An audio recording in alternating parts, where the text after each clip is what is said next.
Dragon du jour, bonjour, dragon du soir, bonsoir, dragon du Japon, konnichiwa. C'est GG Dragon et aujourd'hui on est là pour un top 6 des animés de l'automne 2017 que j'ai regardé.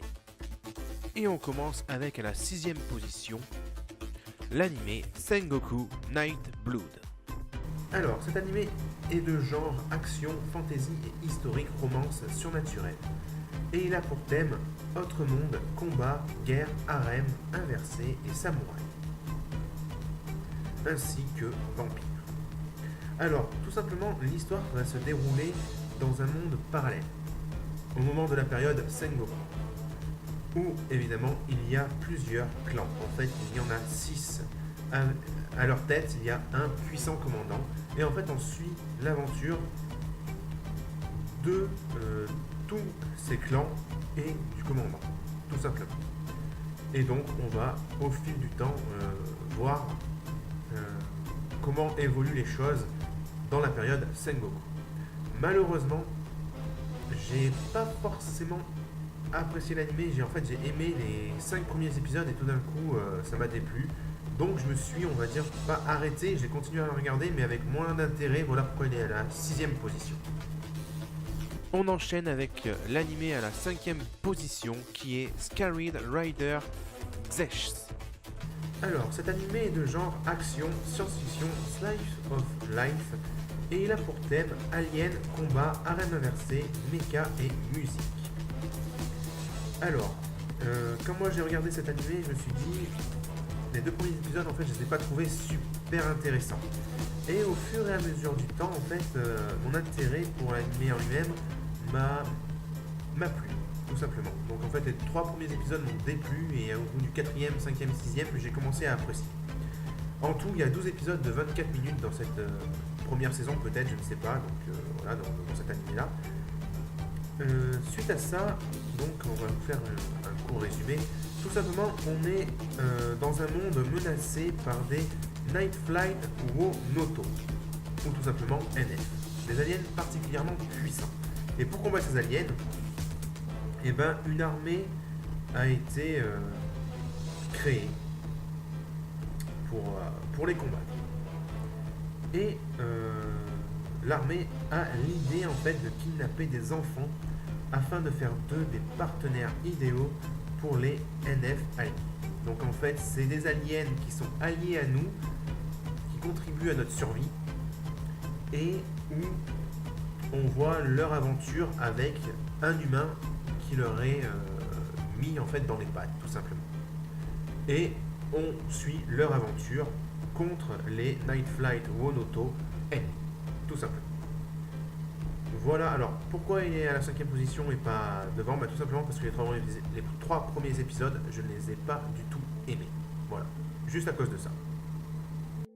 On poursuit avec, à la 4e position, l'animé Robo Masters The Animated Series. Alors, l'animé Robo Masters est de genre action tournoi et il a pour thème mecha robotique. Alors, le projet en fait de cet animé c'est simple, c'est un jeune homme qui va essayer de rentrer dans une compétition, la DGI Hosted Robo Master. Le souci c'est que cette compétition, les étudiants s'affrontent au moyen de drones ou de robots qu'ils ont construits et programmés eux-mêmes. Le souci, c'est que notre protagoniste de l'histoire, lui, ne veut pas participer à RoboMaster parce que son frère s'est fait frapper et virer de son équipe. Donc, il refuse de rentrer en fait dans ce genre de compétition. Mais par contre, il va participer comme ça par pure surprise en fait lui-même parce qu'une équipe lui manque un robot. Et son robot va donc participer, le robot qu'il a créé lui-même et qui vole, qui plus est. Et ils ont failli gagner, malheureusement ils perdent et il finit par rejoindre ce groupe. Alors il n'y a pas beaucoup d'épisodes dans cet animé, il n'y en a que 6 de 24 minutes et ils sortent sur plusieurs saisons. Là en fait je crois qu'il n'y en a que 3 ou 4 qui sont sortis pour le moment, donc il en reste soit 3 soit 2. Il est à la 4e position parce que j'adore tout ce qui est robot et méca. Voilà, tous les animés comme ça, j'adore. Donc malheureusement, il y en a des mieux qui sont sortis en même temps que lui. Donc il est à la 4e position pour ma part. Alors, on passe à la 3e position, et là, malheureusement, il y a deux animés que j'arrivais pas à différencier l'un de l'autre parce qu'ils ont tous les deux un grand potentiel.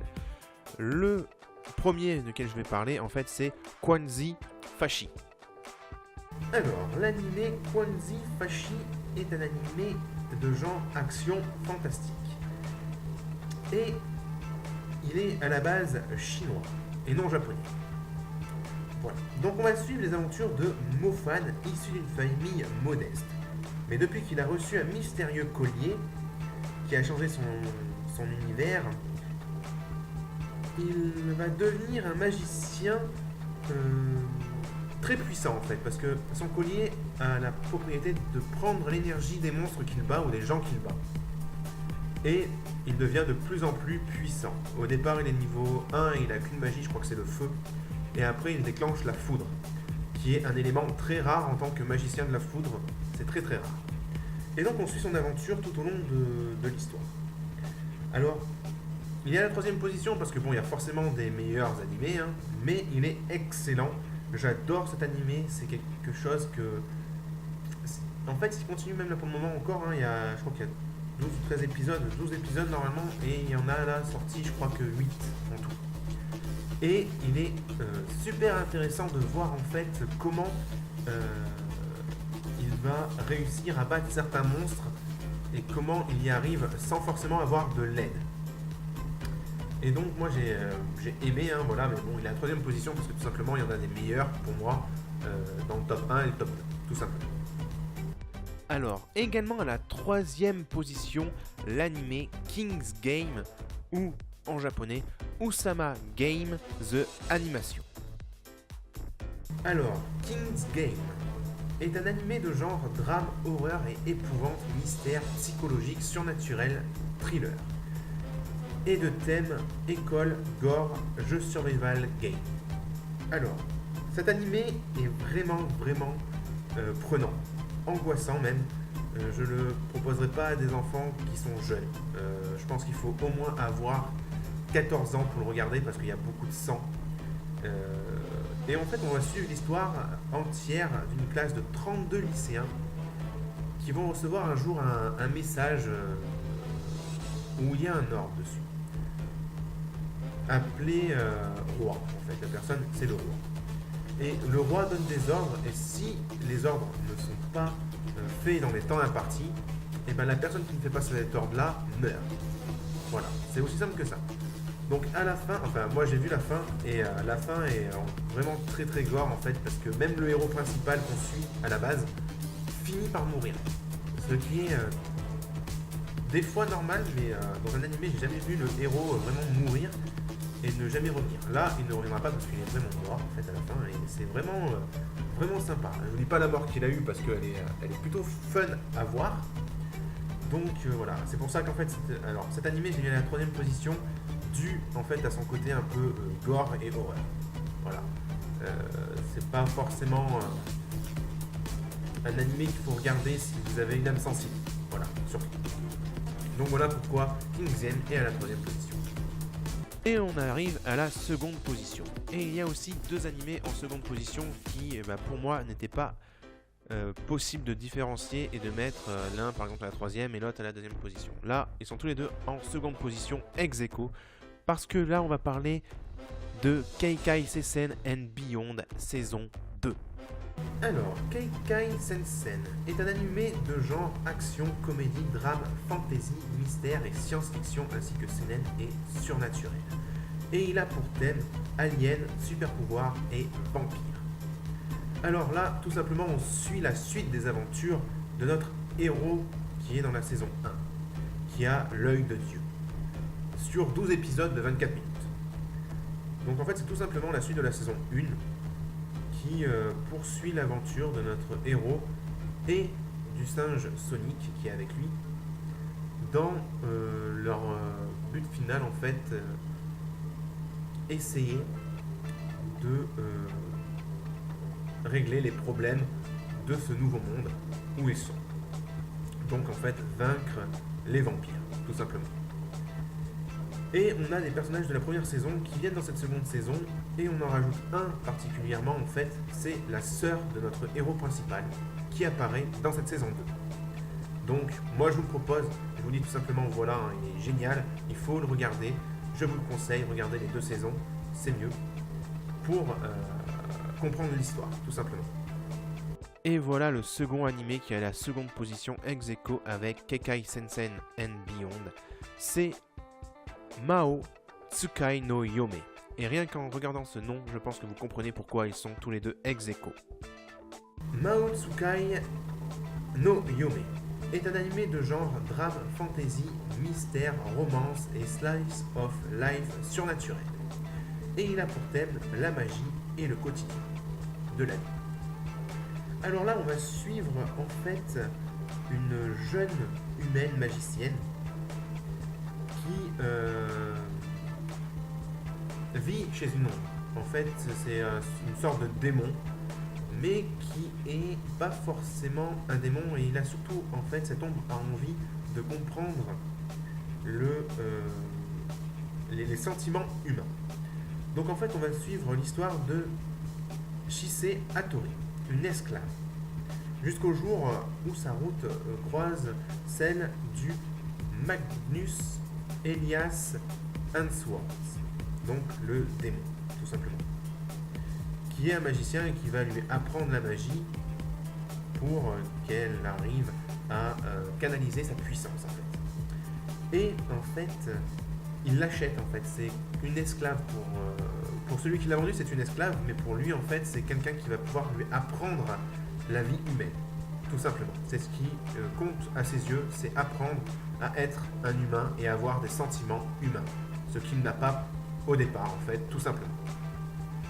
Donc, je pense que vous avez compris pourquoi ces deux-là, en fait, se rassemblent assez bien, Kekai Sensen et Mao Tsukai.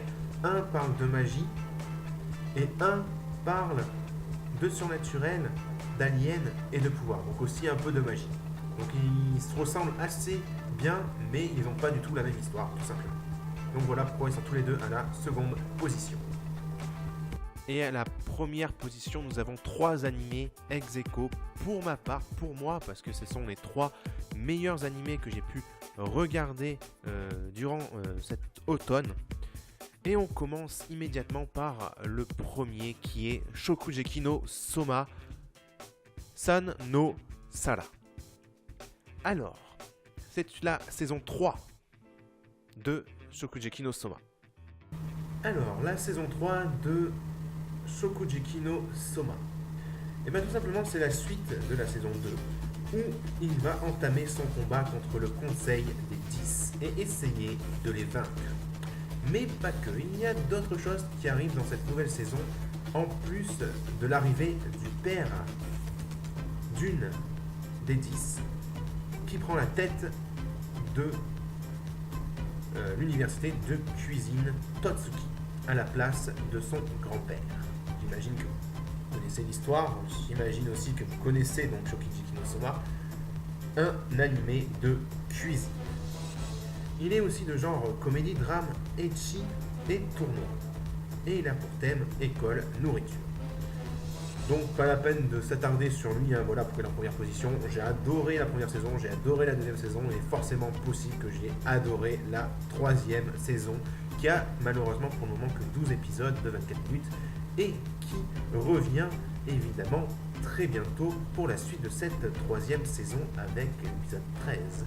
Qui va arriver entre mars et avril si je ne me trompe pas. Et le second animé à la première position est Black Clover. Black Clover, un animé de genre action, comédie, fantasy, shonen, et a pour thème la magie. Il y a en tout 51 épisodes de 24 minutes, donc il se poursuit évidemment encore en hiver, parce qu'il y en a, il me semble, 19 en tout pour le moment épisodes. Alors on va suivre les aventures de Asta et Yuno, 2 enfants abandonnés dans une église. Et ils veulent tous les deux devenir le prochain roi sorcier. Alors, malheureusement, il y en a un, il a la puissance du vent et un bouquin de sortilège à 4 feuilles. Et l'autre, entre guillemets, on dirait qu'il a les pouvoirs du démon parce qu'il n'a aucun pouvoir en fait à part détruire la magie. En fait, simplement, il sort une épée et il détruit toute la magie qui peut venir sur lui ou sur ses amis. Il la décime en fait. C'est une sorte d'annulateur de magie, tout simplement. Et on suit leur aventure aux deux, à Yuno et à Asta. Donc Asta, en fait, son bouquin est un bouquin à 5 feuilles. Un trèfle à 5 feuilles, un grimoire. Mais il ne le réveille pas pendant les tests, en fait. Il le réveille un petit peu plus tard. Et donc, l'un rejoint les taureaux noirs et l'autre rejoint... je ne me souviens plus du nom du tout de celui... la guilde que rejoint Yuno dans l'animé, je me souviens plus de son nom. Mais par contre, il est super intéressant.